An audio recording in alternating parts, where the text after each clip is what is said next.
જય માતાજી મિત્રો, ગઈકાલે આપણા ઠાકોર સમાજ, ક્ષત્રિય સમાજ અને દરેક સમાજના કલાકારોનું અને આગેવાનો, નેતાઓનું સ્નેહ સંમેલન હતું. ત્યાં મેં એક બે વાક્યો એવા બોલ્યા હતા કે ભાઈ. તો નમસ્કાર મારા ભાઈઓ અને બહેનો, કેમ છો યાર? ફરી એક નવા વિડીયોની અંદર તમારું હાર્દિક સ્વાગત છે. તો ભાઈઓ, અત્યારે સૌથી પહેલા વાત કરવામાં આવે તો ભાઈ સૌથી મોટો ખુલાસો થયો છે. જે વિક્રમ ઠાકોરને મિત્રો, વિક્રમ ઠાકોરને જે વિધાનસભામાં નહોતા બોલાવવામાં આવ્યા, ત્યારબાદ મિત્રો અત્યારે સૌથી મોટો ખુલાસો થયો છે. શું ખરેખર ફરી એકવાર મિત્રો શું ખરેખર વિધાનસભામાં વિક્રમ ઠાકોરની એન્ટ્રી થશે કે શું પછી ખરેખર ઠાકોરોનો વોટ રહી જશે? એના વિશે પણ વાત કરવાના છીએ. અને એની સાથે સાથે ભાઈ વિક્રમ ઠાકોરે શું કીધું છે એ પણ સાહેબ તમને આગળ આખો વિડીયો બતાવવાનું છું. ઠાકોર સમાજને શું કીધું છે એ પણ સાહેબ તમને આગળ વિડીયો બતાવવાનું છું.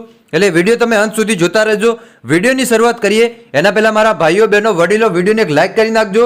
અને ચેનલ ઉપર પહેલી વાર આવો છો તો ચેનલને સબસ્ક્રાઇબ કરજો, જેથી કરીને ભાઈઓ આવનારા સમયમાં તમને આવા અનેકો વિડીયો મળતા રહેશે.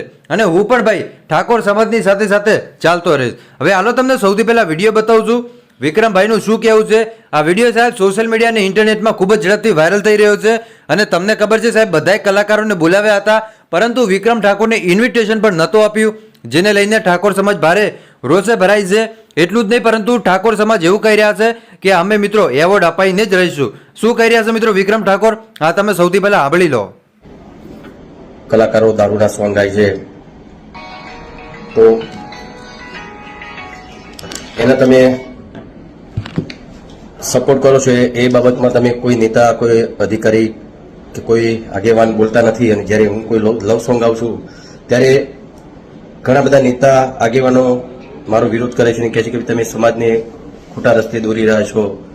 તો એટલા માટે મેં ત્યાં હું બોલ્યો હતો કે જે લોકો દારૂના આવા સોંગ બનાવી રહ્યા છે તો એમને પણ તમે કેમ ટકોર નથી કરતા?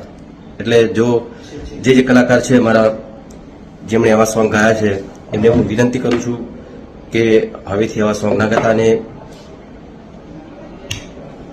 તમને બધાને ખૂબ પ્રેમ કરે છે. અમારો સમાજ, ક્ષત્રિય સમાજ, ઠાકોર સમાજ અને દરેક સમાજ તમને ખૂબ પ્રેમ કરે છે અને તમને ખૂબ ફોલો કરે છે. એટલે તમે જે કરશો, જે કહેશો એ સમાજ પણ કરશે. એટલે વિનંતી કે હવેથી આવા સોંગ ના ગાતા. જય માતાજી.